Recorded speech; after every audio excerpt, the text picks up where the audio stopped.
This meeting is being recorded. We'll turn it over to you, Anne. Thank you for being with us tonight. Excellent. Well, thank you very much for inviting me. I'm glad to be here this evening. Again, I'm here from the Saratoga County History Center. And so we are located in Ballston Spa at Brookside Museum, which is a 1792 hotel building and one of the oldest still standing hotel buildings in America. And so we cover anything having to do with Saratoga County history. And so we do a lot of different programs and events. And we've been certainly doing our fair share of Zoom presentations over the past couple of years. So I'm happy to come to Utica virtually and share some information. Now, the topic that I'll be talking about this evening is actually something that I worked on late in my undergrad at SUNY Oneonta, as well as throughout my graduate studies at the Cooperstown Graduate Program. And I'm going to be talking about phrenology. And I actually came upon this through a bit of a roundabout way, again, while working toward my history degree at Oneonta, and was actually taking a seminar course. And the focus of that was crime in New York City in the early to mid 19th century. And I was focusing on women as criminals. And one of the questions that I had and that I was curious about was what they were doing with these women once they had been convicted, what their punishment was, and where they were actually being imprisoned. And so that led me to learn more about Sing Sing in Ossining, New York, and the women's prison that was actually there. And this evening, I'll actually sort of finish with that and discuss that further. But in learning more about Sing Sing Women's Prison, that led me to Eliza Farnham, who was a matron there for about 4 years in the 1840s.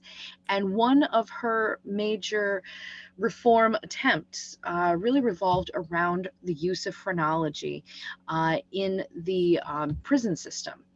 And so we'll be chatting about that, but also just talking about phrenology in general and some of the different things that that are still somewhat influenced by phrenology today, and some things that it helped to inspire, and also some of the problems with it, because phrenology certainly is can be challenging to our modern sensibilities. And in the way that phrenologists and people who supported phrenology, how they regarded race and gender and all of that. So we'll chat a bit about that as well. Now, the decade where phrenology really seems to have been the most influential in the United States certainly was the 1840s. And I feel that this is a fairly underrepresented, understudied decade. It doesn't get the attention I feel it deserves. Usually the decades that have a war going on are the ones that get a lot of focus. And so certainly we hear a lot about the 1860s with the Civil War and everything. But everything that was going on in the 1840s certainly was also leading up to that point, and everything that happened in the 1860s. But there were some really fascinating, amazing things going on. And so, and again, speaking of the Civil War in the 1860s and all of that, slavery is still certainly legal in parts of the United States in the 1840s. And in New York State, it had only really been illegal in various forms for a little over a decade. And so also the abolition movement is in full swing and very, very active in upstate New York. That being said, it's important to remember that just because the abolition movement was active here doesn't mean that everyone in upstate New York was anti-slavery. So there was still a lot of debates going on, a lot of bias, and things like that. So again, very active, very politically active, a lot of political discourse, debate going on a lot of topics. In addition to the political environment, the religious environment was also very active at this time. We're sort of in between the Second Great Awakening and the Third Great Awakening, the second being 1790 to 1840, and the third 1850 to 1900. But these were times of Protestant revival, and sometimes what we might consider today to be odd religious behavior, unexpected religious behavior. So this was leading to often what's known as the burnt over districts, where the religious fervor was really impacting all aspects of life. And it was also leading to further strengthening of the Shaker movement, which was very active in upstate New York, and also elements of Mormonism and things like that. And so there was also this expectation that there was going to be the Second Great Coming, and that one of the dates that was discussed for that was October 22nd, 1844. And so there were some people who really took this extremely seriously and altered many aspects of their life based on this date. And I did read one account of a young woman who was talking about how she really, really needed to get glasses, but since the world was going to end in October, why bother? Again, influencing a lot of different aspects of life, and also altering how even farmers were regarding their farm crops or their livestock or things like that. There was such this focus that it's going to be over in October anyway. And then there was also active spiritualism movements that were really taking off, and the Fox sisters out in the middle part of the state, and this attempt to communicate with the great beyond. And so they were very popular.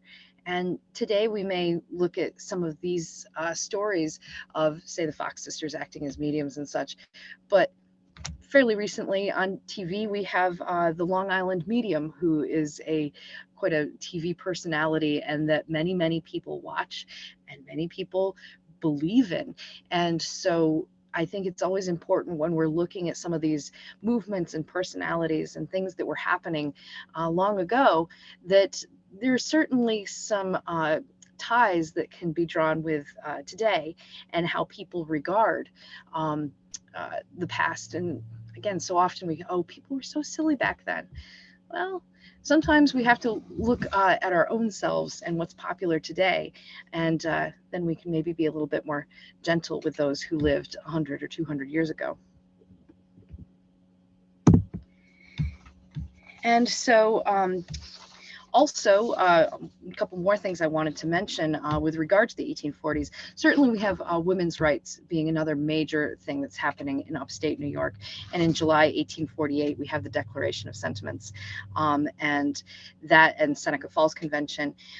So that is altering many levels of society and how people are regarding women, how women are regarding themselves and such. Settlement, moving westward, Oregon Trail, and then communication, telegraphs being also implemented as a manner of communication. And so there's a lot going on.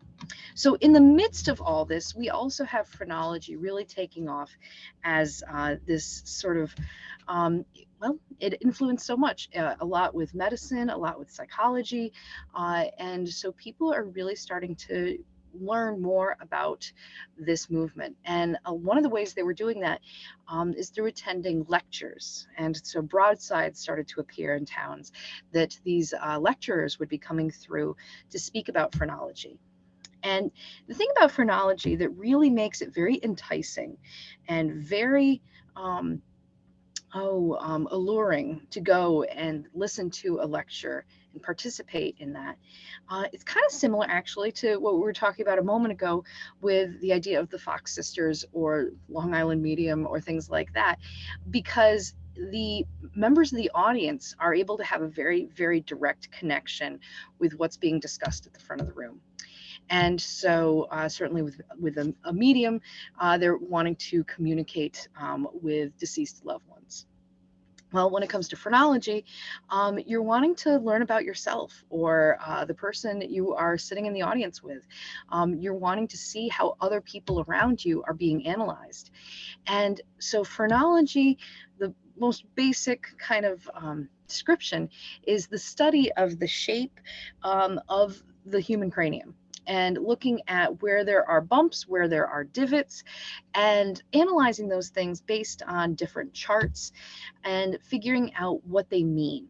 Because it was said that each of these areas of the skull would have a direct influence on that aspect of your personality or your character. And so if you were a person who was brought up to the front of the room at a phrenology lecture, the phrenologist would have you sit on a chair or a stool, and they would actually they would lay hands upon your head and start feeling around and telling you all sorts of fascinating things about yourself.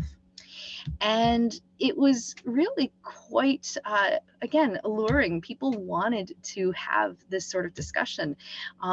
What's more fascinating than oneself, and to learn things about your own self that you may not have known, true or not. And so these charts, and I actually have one behind me here, and I also have a phrenological bust, this sort of sculptural element. And so these would allow, again, that mapping of the skull. And so another way that people were learning about phrenology, even if they couldn't attend one of these lectures, there was also the American Phrenological Journal. And that was a very popular publication, and you could subscribe to that. And that has all sorts of articles and charts and stories and testimonials, again, with the main focus being phrenology. But it's amazing how far afield they go beyond just phrenology as well. There's one in an 1866 edition talking about the evils of the sewing machine, and how all these young women who were so intent on making their own clothing that they were exhausting their lower extremities, and it was putting them to an infirm state because they had exercised themselves far too much. So again, gone a little bit off the rails from phrenology, but that's just one example of one of the articles that one might find in the American Phrenological Journal. So the origins of phrenology are in Europe. And so three of the main individuals are Gall, Spurzheim, and Coombs. And they are the ones that really started promoting this concept of the shape and the landscape of the skull, being able to, again, state what someone's character or personality, skills, traits might be. And we can see here on the side, there's what certainly is a satirical portrait here. And the phrenologist at the front of the room is shown with all sorts of odd bumps on his head, and he's got all sorts of sculptural phrenological busts around him. Hey, and Ann, yes. your slides aren't advancing on Zoom. Oh, they are not. Okay, No, so thank you for letting me know. Hey, so there we go. Sorry, I wasn't okay. sure. I wasn't sure. Now we got it now. Thank you. Okay, so I'll just Awesome. scroll back a little bit. Yeah. So this is where we started. And so there was that slide talking about the 1840s and everything that was going on with that. And again, here, this is what I was talking about with those phrenological broadsides, and as well as the Phrenological Journal. So a couple examples there as well. Thank you for letting me know about that. All right, so again, here we're back at this satirical print showing, again, a phrenologist speaking to a crowd. And so here we see an example of an engraving showing a young woman and presumably her mother going to see a phrenologist. And that's something, it wasn't just available through lectures and traveling phrenologists. You could also go to offices. These phrenologists would set up offices, especially in larger cities. And that would be an opportunity to go and sit there in the chair and have that phrenologist feel around on your head and tell you all sorts of fascinating things. And so this also, this engraving lets us know that it was something that parents seemed to find interesting as well. And another implication of this image is potential marriageability of a daughter as well, and trying to figure out what her strengths might be and all like that, or if she had weaknesses that needed to be strengthened. And so there was a lot of focus in phrenology on one's virtue, one's ability to be a good partner in a marriage. And so again, this engraving is showing some of that. And again, there's one of those broadsides for lectures. It seems like a lot of these lecturers were traveling potentially along the Erie Canal, because that is, of course, prime transportation, not only of individuals, but also transportation of ideas throughout upstate New York and beyond. And so there's mentions of different phrenologists visiting different towns and cities heading westward through New York State. And also, you see all sorts of interesting news articles. And this is one from 1843 in the Weekly Argus out of Albany, New York. It is always pleasant to record testimonials of American superiority. It has been said, and we believe without vanity, that whatever Americans attempt, they do better than any other nation in the world. Our people have perfectiveness, as a phrenologist would say, most strongly developed. Improvement seems to be their leading instinct. And so we can see here that phrenological terms are entering the general vernacular, and the newspapers are using those terms to describe this concept of American superiority. And we saw a hint of this a couple of slides ago, the idea of satire, because whilst phrenology was certainly very popular, that doesn't mean that it was completely accepted by everyone. There's always skeptics, which is a good thing, who are questioning the validity and veracity of certain things. And so these satirical elements here we see, there's a lot of inclusion in these, again, of these phrenologists that are at the front of a room. And there's also a lot of use of primates with this as well, because we're also getting into that era where there is discussion of evolution. And so here we have this individual with certainly primate facial features, and again surrounded by these various phrenological busts and with oddly shaped heads, and speaking to quite an assorted crowd, shall we say. Now the other one is sort of a spoof and presenting toology or tautology versus phrenology, a course of lectures to be delivered at the foot of Arthur's seat. And so to prove there is more expression in the foot than in the head, and showing various illustrations of feet wearing different shoes. We've got the women's set above and the gents set down below. And quite interestingly, the intemperate foot is the one shown on a gout cushion and looking somewhat ill. So the gout was considered to be an illness of the intemperate that would, if they were not eating healthfully and were overindulging, one might end up with gout. And so, and there's other variations here we can see as well. Now, this is another example of a satirical piece. This is actually one in my own collection.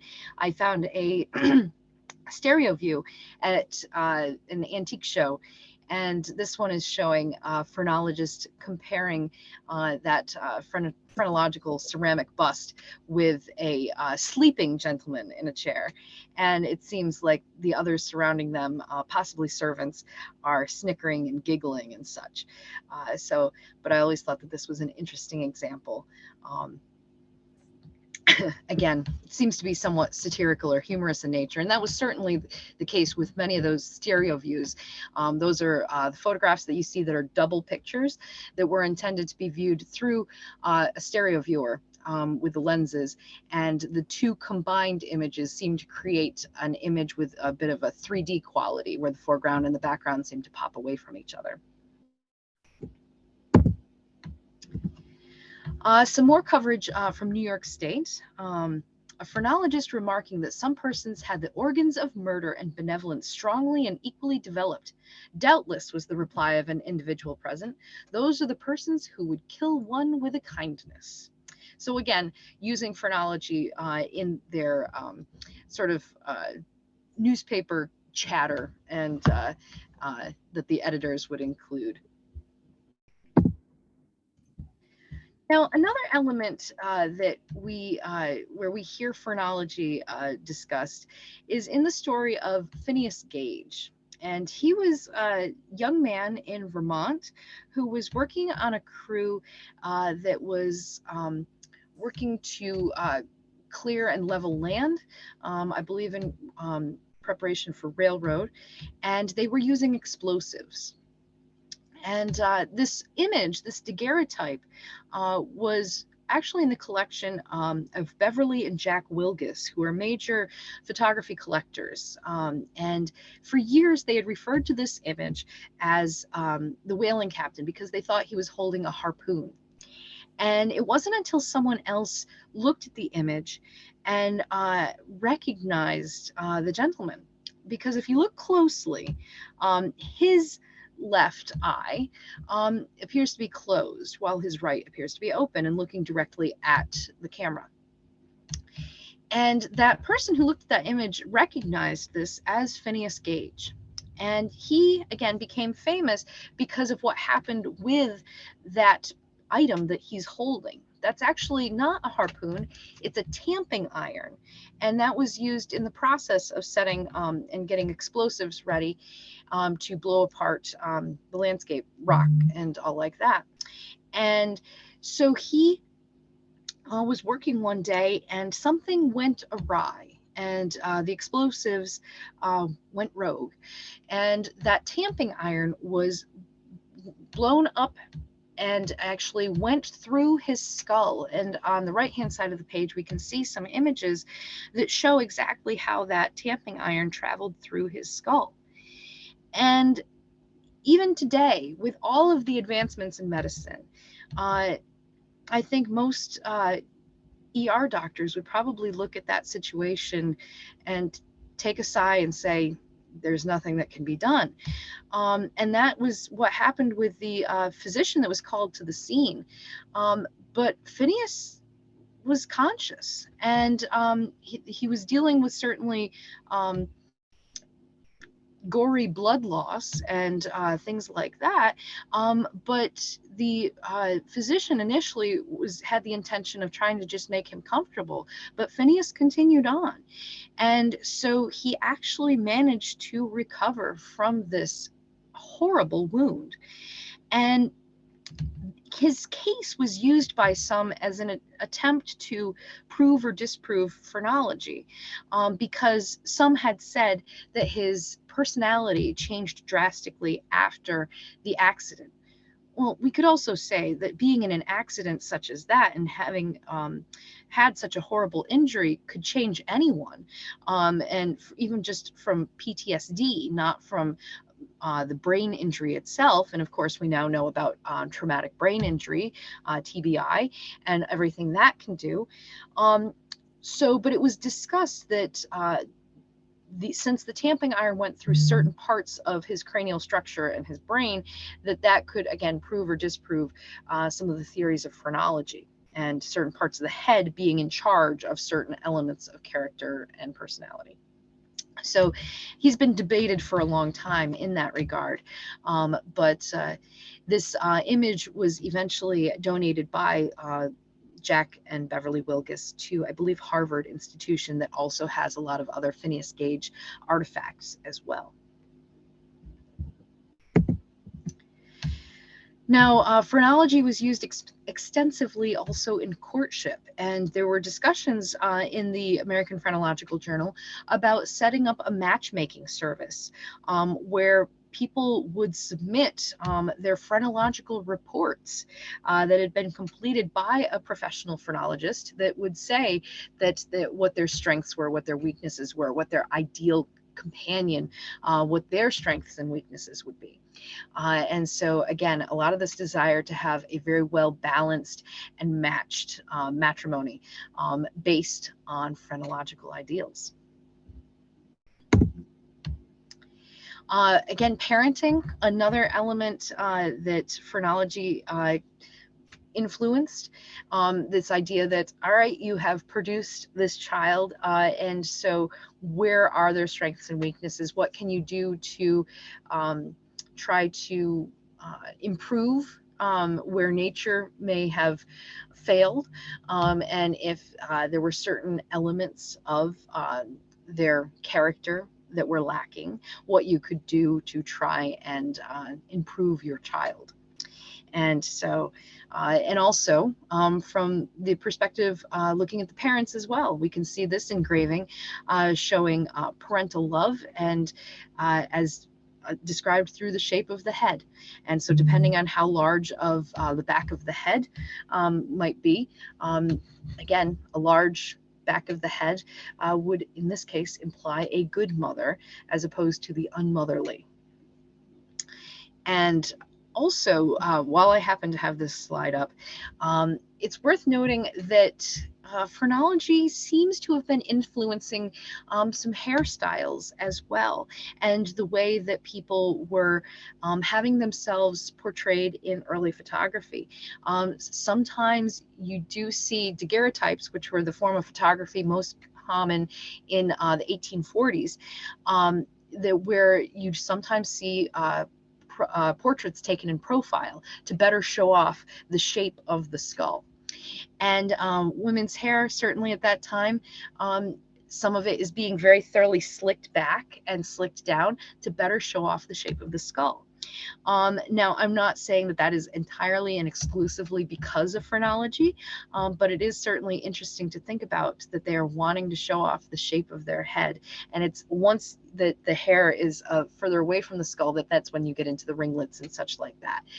But there was a period of time where that hair is very, very slick and showing off that cranial shape.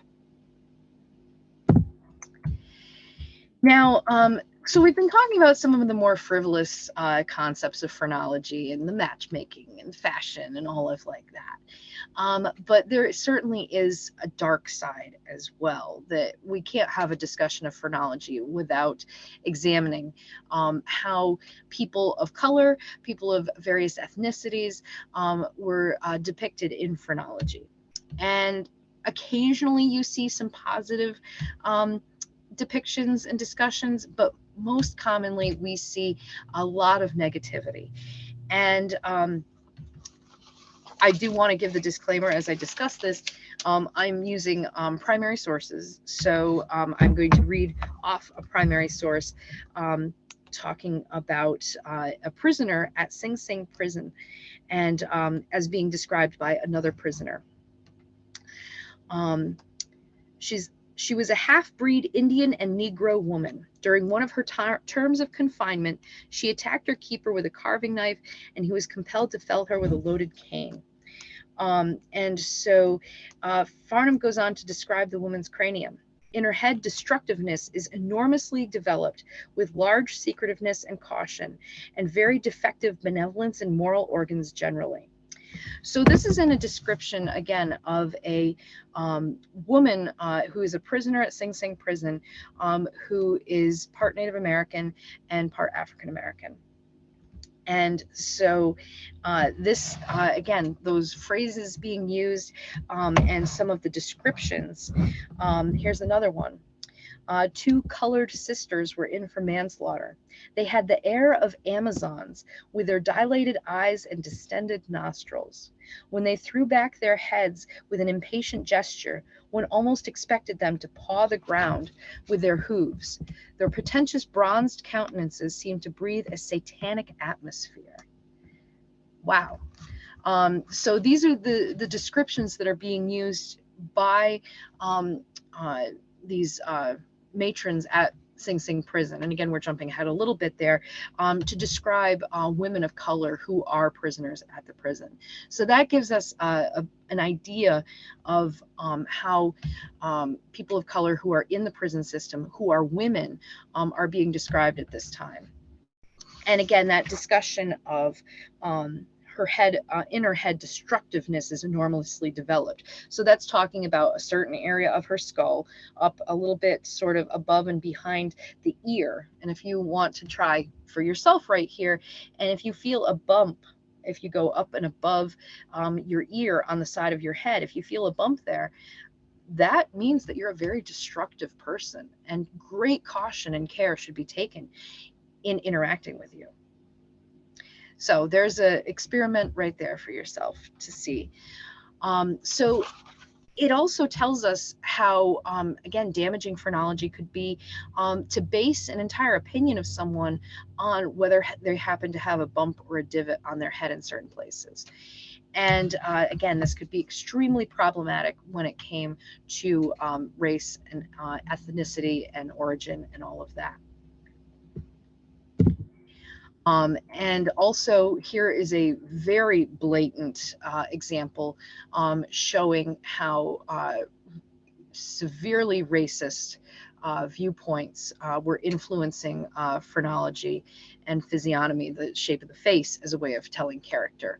And this, again, is just a horrifying image showing what these periodicals were publishing that was then influencing and informing the public about who was trustworthy, who was intelligent, and things like that.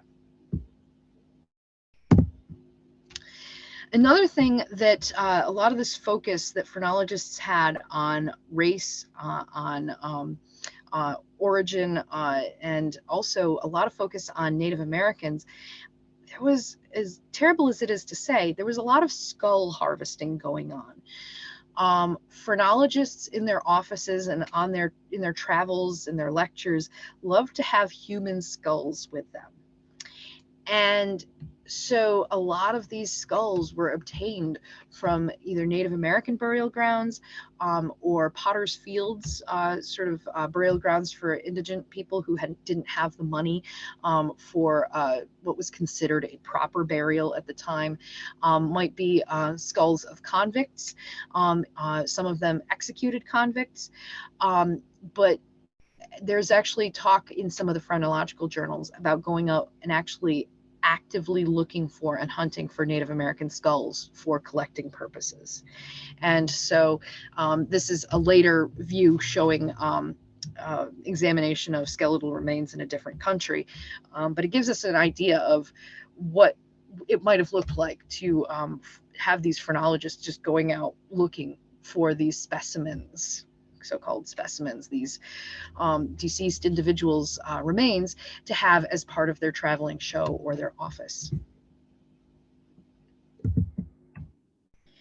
And then another complicated element of phrenology is sexism and how women versus men were viewed in phrenology.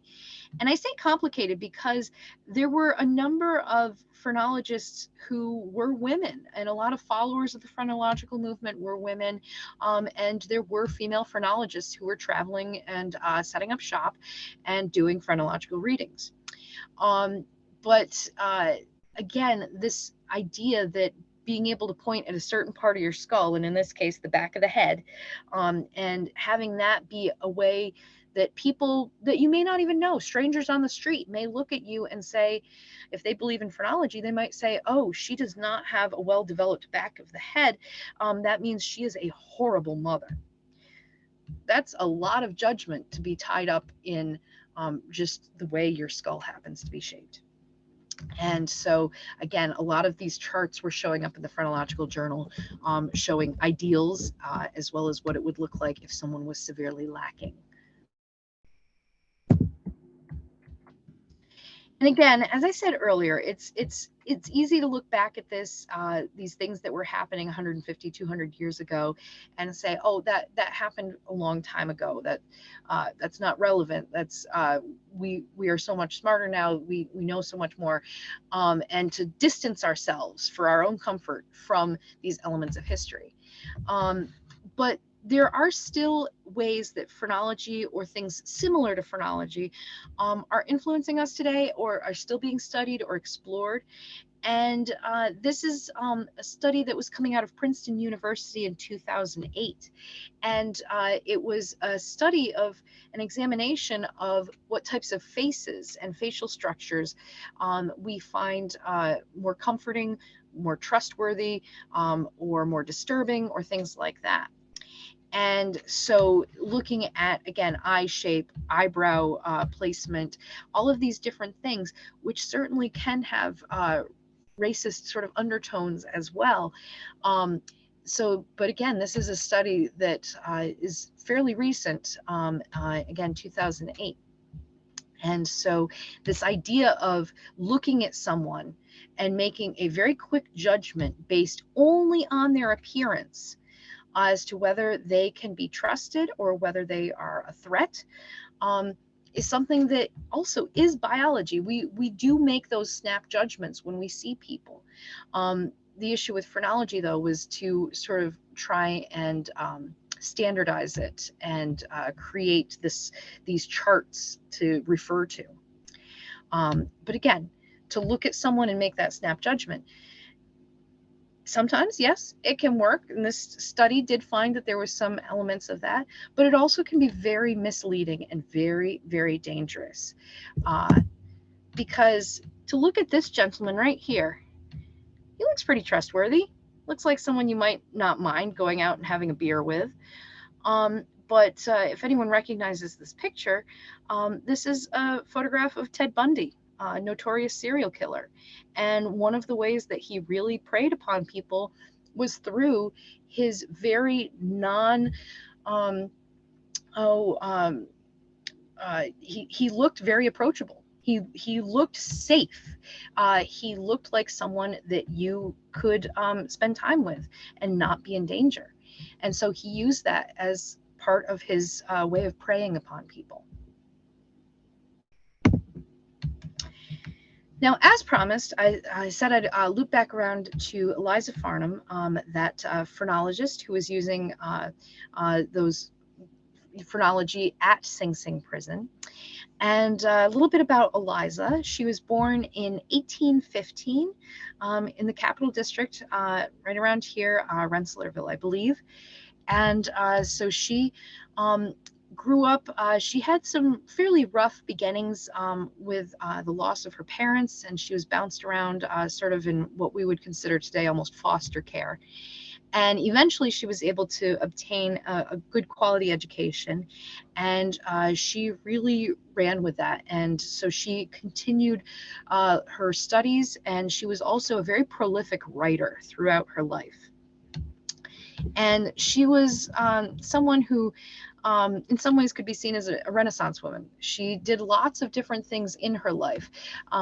I studied her for her her time working as a matron at Sing Sing prison, but she was also leading expeditions to California in the 1850s and really exploring the world. She was taking ships around the world and studying and writing about her travels.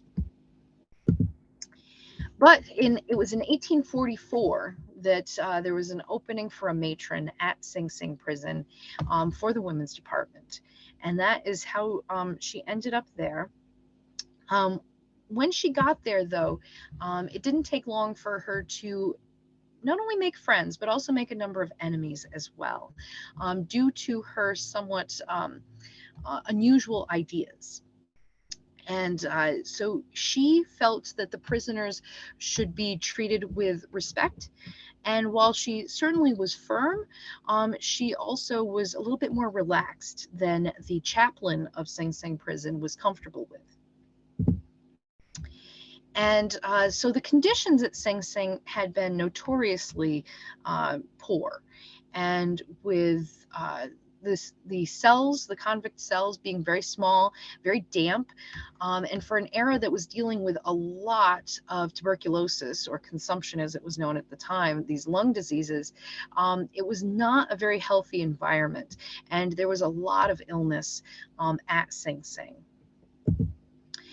And then there was the issue of the punishment of the prisoners if there were any infractions. And a few examples here of what was done if someone did step out of line, shall we say. And there's the cold water bath, the pulleys, where one would have to spend an extremely long time standing on only one leg. And then also sort of a collar that would go with that piece up into the mouth as well to keep someone from talking. And it was known as the iron gag. Now, from the exterior, the women's prison at Sing Sing actually looked quite stately and respectable. And it was a very large Greek Revival style building that we see here.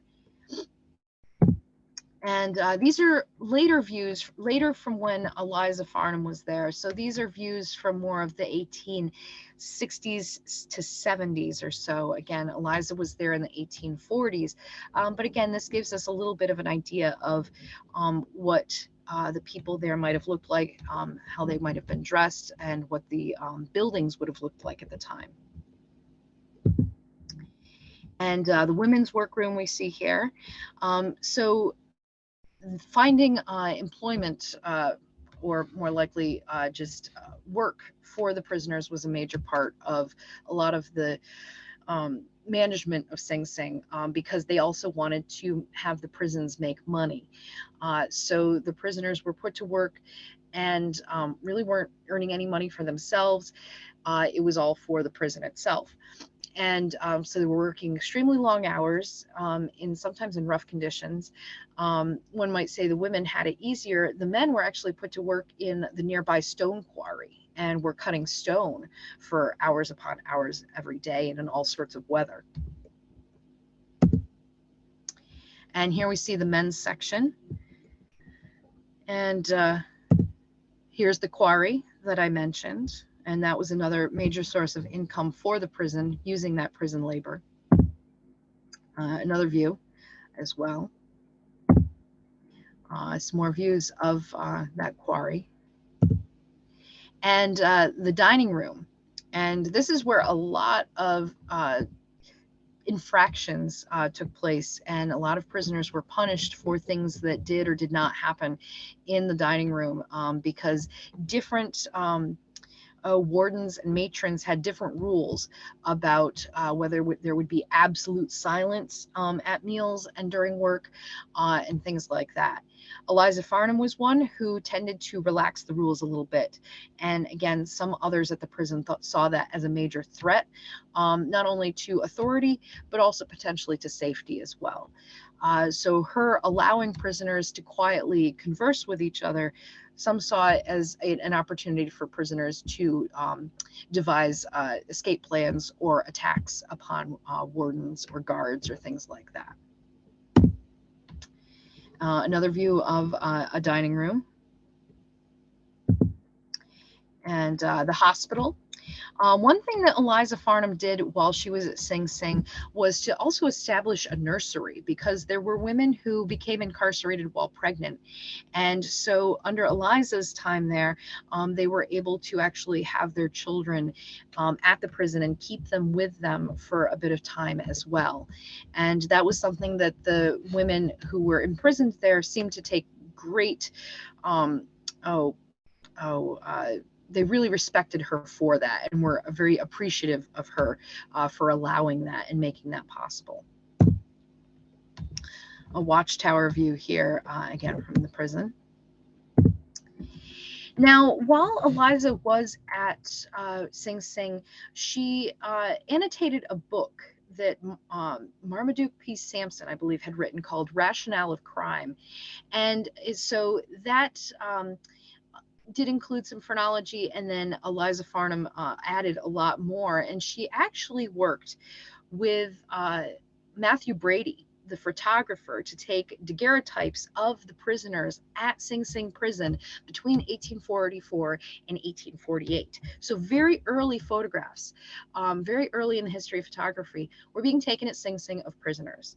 And those daguerreotypes were then used for creating these engravings.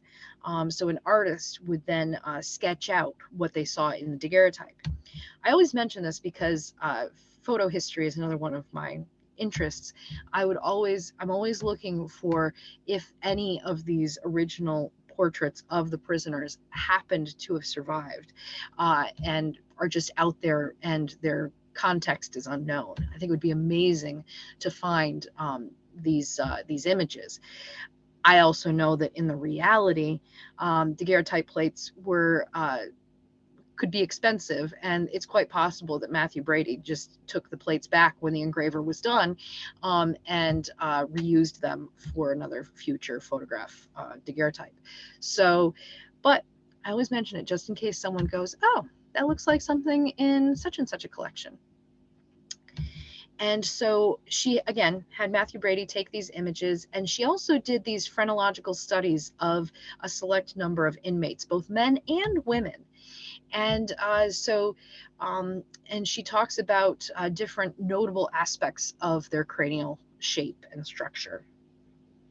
The head shows large benevolence with exceedingly deficient conscientiousness, self-esteem, and I can't quite make out that last word. So again, talking about what she can allegedly discern from their head shape.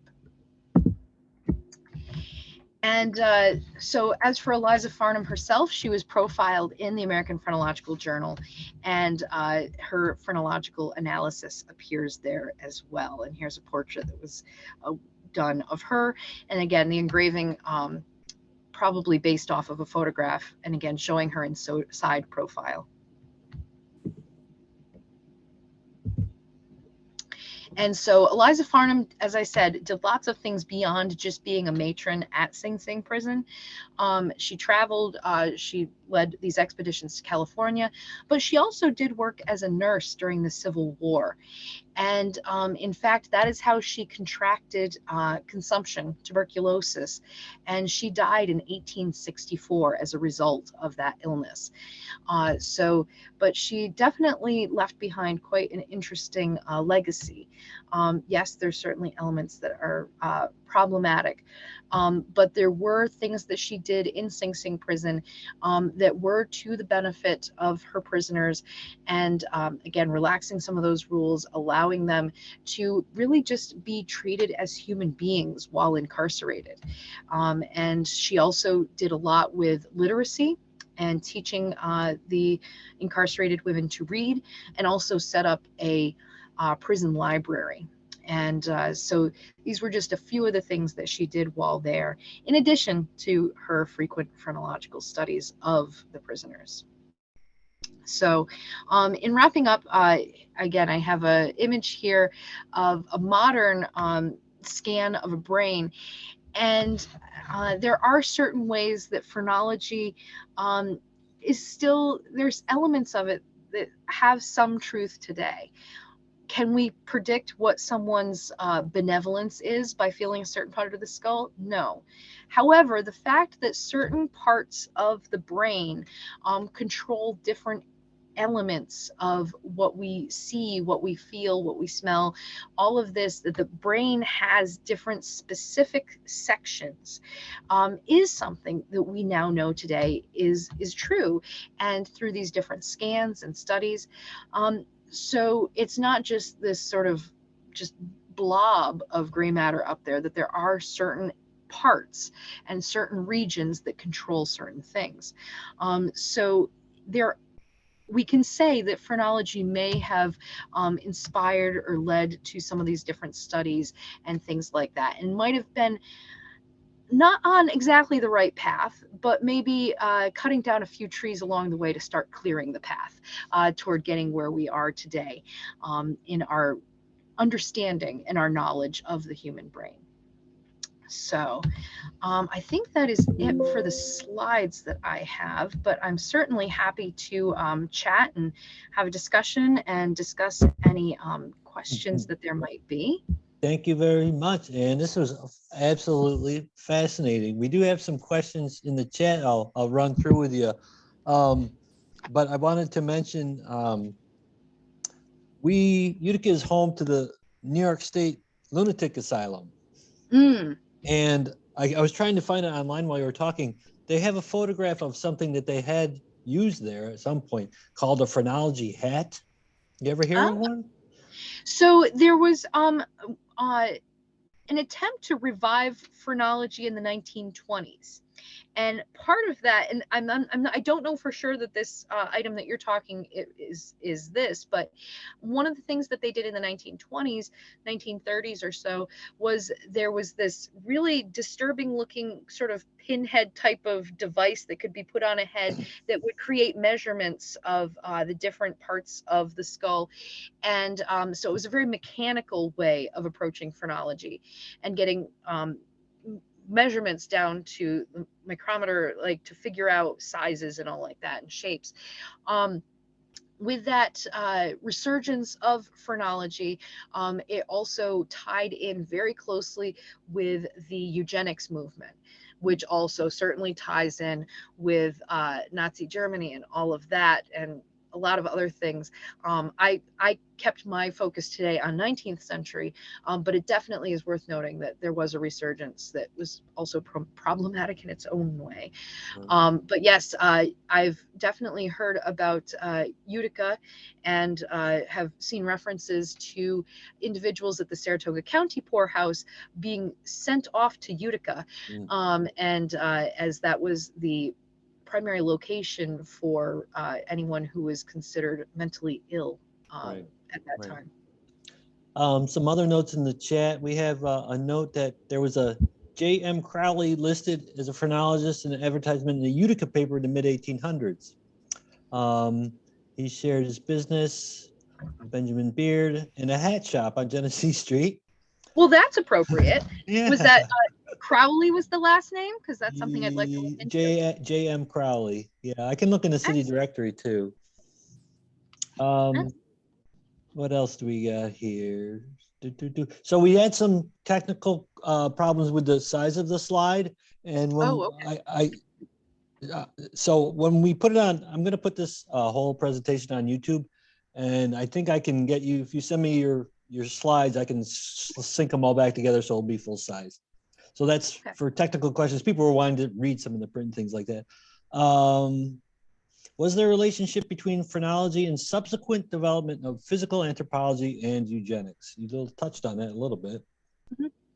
Definitely. And again, phrenology is considered today to be widely a debunked science. But as I said, I do think that it is possible to look at phrenology as something that started to clear the pathway towards some things that have been proven as truthful and scientific today. So, yeah. What characteristics were considered the most desirable in men for this time period, and what phrenological characteristics would they present?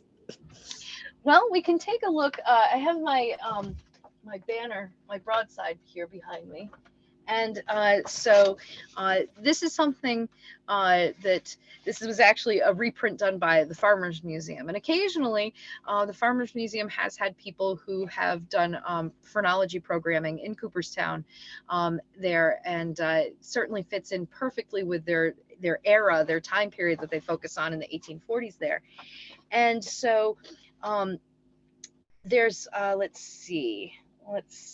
so another element that really also talking about the 1840s, but was also an important thing for phrenology that would be seen as an ideal characteristic for a man, for a husband, is the idea of temperance. And so the temperance movement certainly focuses on the issue of alcohol and avoiding overconsumption of alcohol. And that was seen in looking at the engravings and various social commentary that came out of the era. The idea of an intemperate husband who was getting drunk all the time and not going to work and not earning money for his family, that would be an example of something that would be seen as a strong negative for a potential husband, whereas someone who was temperate in all things, not just alcohol, but moderation in all things, would be seen as a strong positive. And so causality, planning and thinking, that sort of analytical element might be another thing that would be seen as a positive. And it's amazing how specific some of these things seem to be. Locality, the memory of place, position, or travels. And so also you would, another example of moderation, mirth, fun, wit, or ridicule. So you want someone with some sense of humor, but not too much, because you don't want them to be ridiculing you or making you feel bad. And so conscientiousness, certainly the idea of justice, duty, and truth. And also spirituality, intuition, faith, and things like that might be another seen as a positive. So this is a question from me. We'll get back to some more. Were these people like charlatans, or did they like believe this? So I think there was a mix, honestly. In reading some of the writings from the era, I do think that there were people who really took this in and really internalized it and believed it. And in some ways, you can really kind of feel what you want to feel when you're feeling someone's skull. And they were also, if you're a phrenologist and you're popular, you're also a showman. You know how to talk to people and make people embrace what you're saying. And so some then, I believe, were way more showmen and way less I believe in phrenology, and I'm here to help you learn about yourself and become a better person. So I think that different people had various balances of those two elements. Right. So we got, after their examination, phrenology customers were usually given written reports listing their characteristics and strengths. I've seen several of these in manuscript collections. Yes, I have one here somewhere. I tried to find it before tonight to show, but yes, I do have an example, and I love seeing those. Yeah, definitely. Do we know if they were doing or using phrenology at the Utica Hospital? I have not looked into that, but that is a fascinating idea, and that is definitely an area for some future study. Definitely. Yeah. How pervasive was this in Oneida County outside of Utica? Did lectures, examples take place in rural areas? I'm wondering if my rural Oneida County ancestors would have been exposed to this.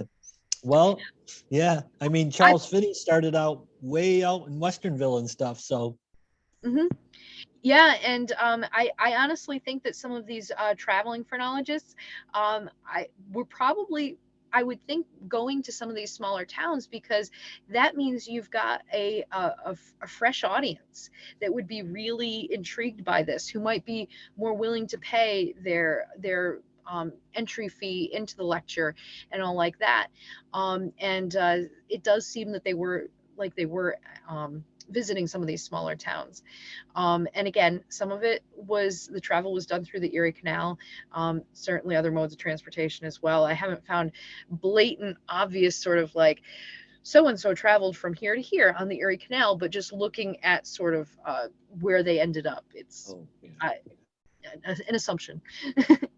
How did people involved with religious fervor regard phrenology? So there's, it depended on where you were and what religious sect you were with or things like that. Some were more likely to embrace it than others. Some might have actually seen it as more of the occult and something to be avoided entirely. I haven't done a deep dive on religion and phrenology, but that is definitely something that could be worthy of further study, definitely. Okay, we got a couple more here. Sir Arthur Conan Doyle mentions phrenology, beliefs in some of his Sherlock Holmes, particularly the large forehead related to intellect. Was the dent in the skull considered a deficiency or a specific trait? I think it depends on where it was, but generally, if it was more of an outcropping, a bump, it was considered the extra. Like, so just let's see, as an example, that idea of mirth. Okay, so if you've got a really big bump where mirth would be, you might be the class clown, the jokester. You might make your friends or family's lives miserable because you're always teasing and making fun. Whereas if there would be an indent there, you would be really boring and have no sense of humor whatsoever. So that's kind of generally how that was.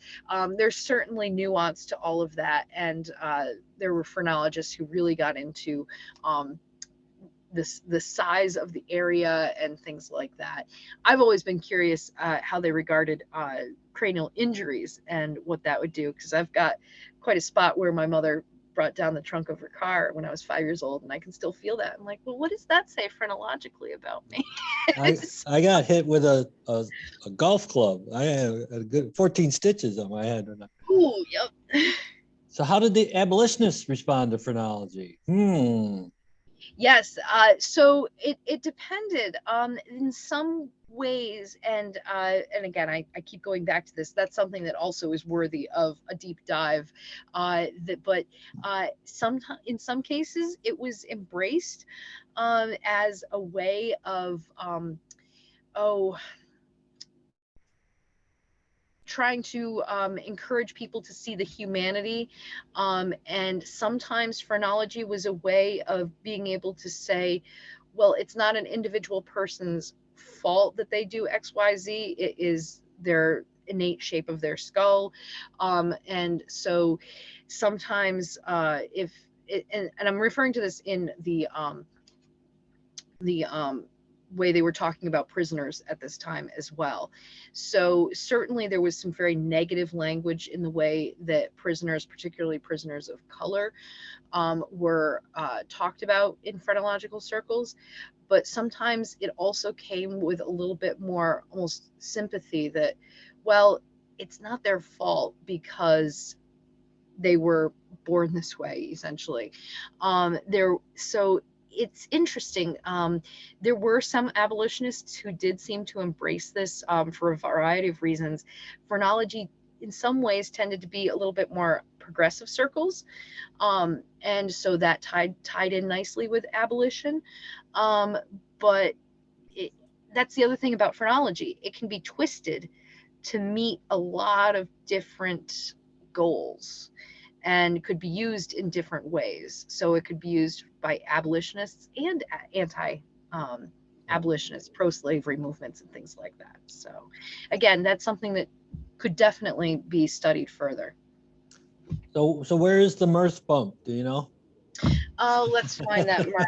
It is 23 on here. So, all right, if we are up here at the eye, so we're getting up into sort of the temple area by the looks of it on the broad side. Let's see if we can find it on our little friend here.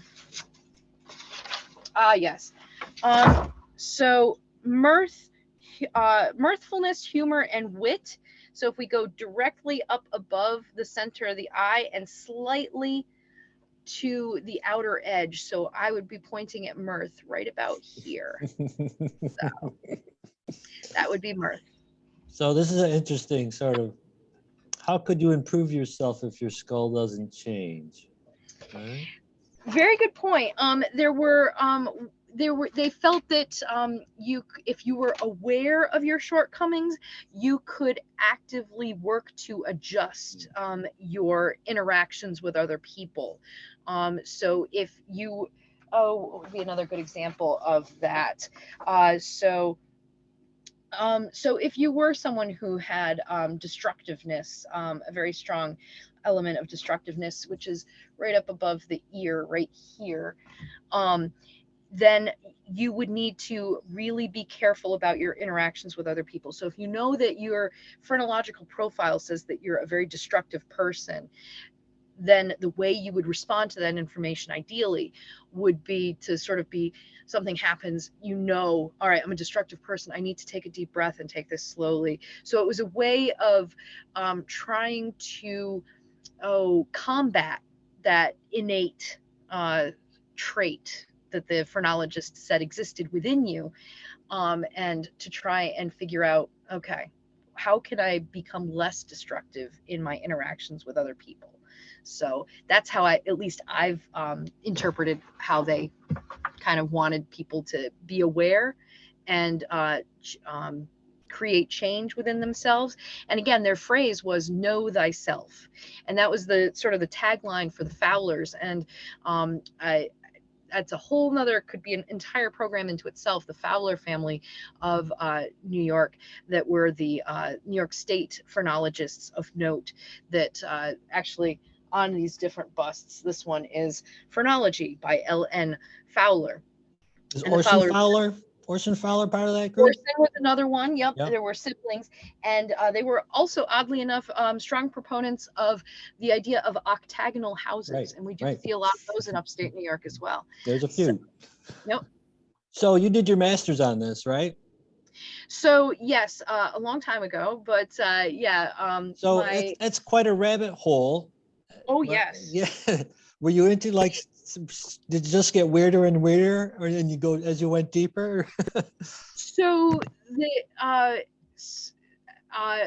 started my master's work in 2005. Graduated in 2007. In that time, I was working on this project, and so the guy I was dating at the time, who I eventually married, was originally from downstate. So we went downstate to visit his family, but the whole thing was I was also going to Ossining to go to the Historical Society to actually look at primary source documents relating to Sing Sing prison. And so I think his family at the time was going, "You're down here, why? What's she studying?" But yeah, going off to Ossining to look at primary source prison documents was certainly a bit of a rabbit hole, certainly. You see the chat? You must have assessed your own head. What did it say? It says, So sounds like somebody believes it, right? So I actually also back in undergrad, before I even really started all of this, was assessed by one of the phrenological interpreters that they had at the Farmers Museum up in Cooperstown. And so Is that Dave? Yes. Yep. Yes. Yeah, I know Dave. So and so I think that might have also laid some groundwork for some interest in this as well. But he had all sorts of interesting things to say, which of varying levels. But he was certainly a showman, and could definitely put on a good analysis for the person and the crowd. But oh yeah, we've definitely, there's certainly things that can be discovered, and I'm always curious and fascinated, and always looking at that random chart that I have hanging over my desk at work sometimes. And awesome. Oh, what does this mean? Well, you've been more than generous with your time, and we're going to wrap it up. I appreciate everyone. And just to remind everyone, we're going to get this on YouTube. Might take a few days. We'll see if we can get the slides to show up better. I also encourage you to take part or watch any of our many other YouTube videos on YouTube. including the phenomenal snowplow video from 1949, which is now raked in 5,000 views, which is unexplainable to anyone on our end, except it's a great old man talking about snowplowing in the 1949. So, but Anne, thank you so much. This has been fascinating. Thank you for being here. Excellent. Glad to be here, and always feel free to reach out if there's anyone that wants to continue the discussion. But thank you so much for having me here this evening. Very good. You take care now. Bye, everyone. End the meeting. Bye-bye.